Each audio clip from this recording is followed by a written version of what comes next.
Here are some truths that Africans who have not been to Europe need to know about Europe. Number one, Europe has no borders. While European countries came together under the Berlin Conference to split Africa into colonies with strict borders, their own borders have stayed wide open to each other. Number two, tourism is one of the best generators for economic revenue, and at the expense of Africa, Europe is still up to date, accumulating huge chunks of revenues from copied plastic pyramids, display of African art in museums, astrological buildings and walls. And while Europe doesn't have so much to offer as far as natural tourism is concerned, they have successfully used mainstream media to lure people into their airports daily because they know that it is where energy goes that grows. Number three, it is the rich people in Europe that eat fresh farm food like the poor people in Africa, while it is the poor people in Europe that eat junk food like the rich people in Africa.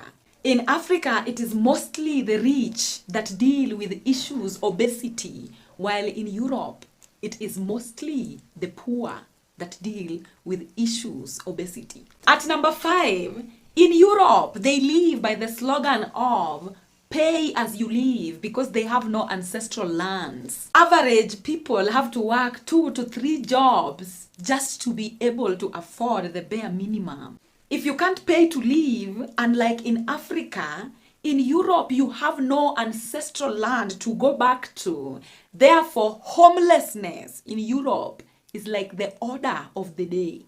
Number six, without electricity, unlike Africa, Europe can't survive. Last but not least, our ancestors believed that hell is cold and that you freeze to death in hell. The European winter encourages vasoconstriction to a black person.